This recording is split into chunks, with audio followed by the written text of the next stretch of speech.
In February 1947, James Morgan Jones, a British Army officer, was ordered to investigate a series of disturbing events in Germany. To do this, he went to a hospital located in the city of Rothenburg, where he questioned a patient in intensive care who had witnessed brutal events. When he saw the state the man was in, Jones couldn't believe what he was looking at. Later, he would declare the following: "It was one of the most unpleasant sights of my life." The patient was lying on a bed, doubled over on himself, but he did not appear to be a human being, but rather a living corpse. He had lost a large amount of weight, his skin hung loose, tests indicated that he was less than 40 kilograms, his body was covered in sores, and on his face was an expression of horror.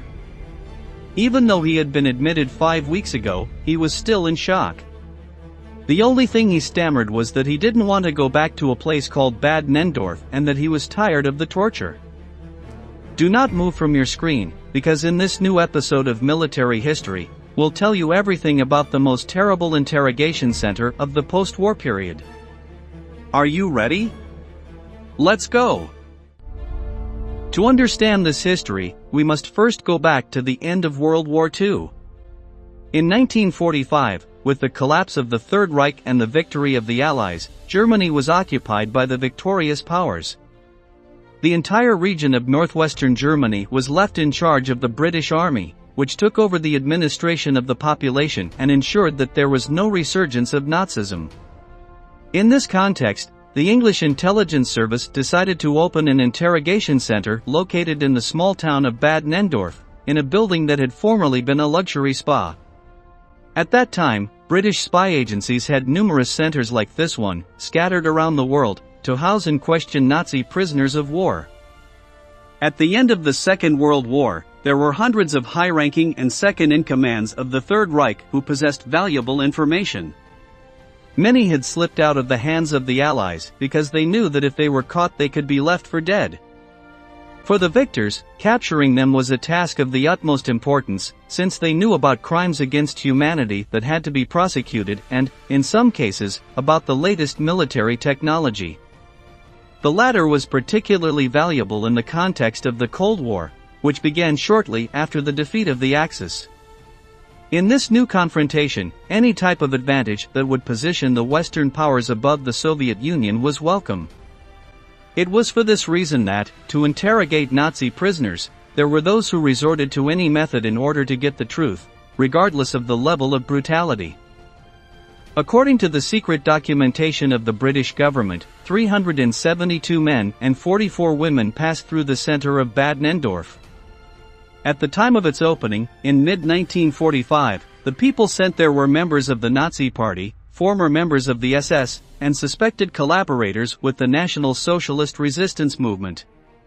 Many others were businessmen, owners of factories that had produced weapons and equipment for the Wehrmacht, tobacco importers, or oil magnates whose industries had flourished in Hitler's time. However, around 1946, those arrested also included suspects of being Soviet agents. Despite the fact that some were officers of the famous Russian NKVD, that is, the People's Commissariat for Internal Affairs, the majority were simple left-wing political militants who were imprisoned without reason.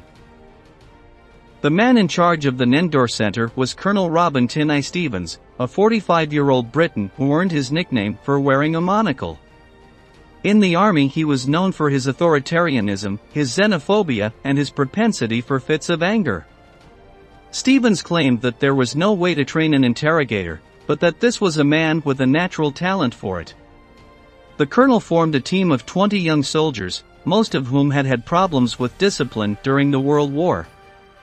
For Tin Eye, they were the ones to follow his brutal orders to the letter, since their vocation for violence would make them have no remorse. Bad Nendorf inmates were systematically starved to the point where they were reduced to skeletons. They were also not allowed to sleep in peace, as they were woken up in the middle of the night by shouting and forced to exercise, such as running in circles in the small cell that housed them until the sun came up.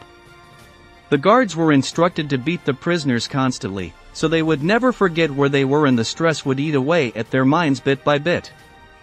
The objective of this torture was to weaken them psychologically and make them more open to interrogation. Sometimes, in addition to the usual beatings, they were also flogged with whips.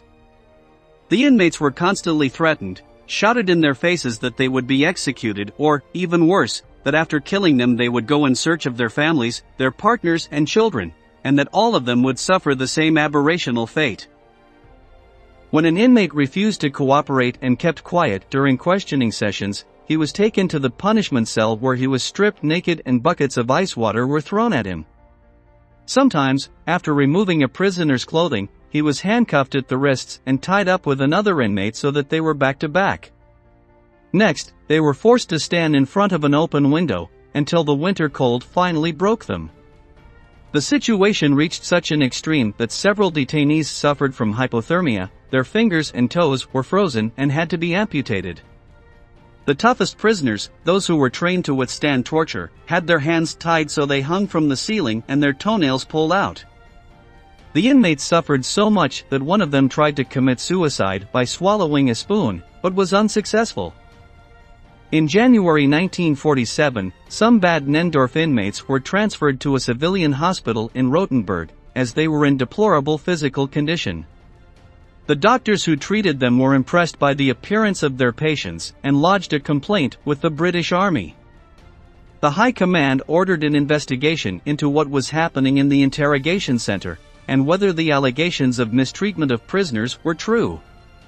As we told you at the beginning of the video, one of those in charge of carrying out the investigation was Major James Morgan Jones, who reviewed the health status of the hospital patients and also visited Bad Nendorf. The final report of the investigative commission ruled that the Geneva Conventions that established how a prisoner of war should be treated had been violated at this site. The British in charge of the interrogations had violated all these regulations and committed serious crimes, for which they had to be tried by a military court. However, the British government did not want this to lead to an international scandal, much less provoke the fury of the Soviet Union, considering that many of those tortured were Russian officers. Bad Nendorf was closed in July 1947, although the torturers escaped conviction.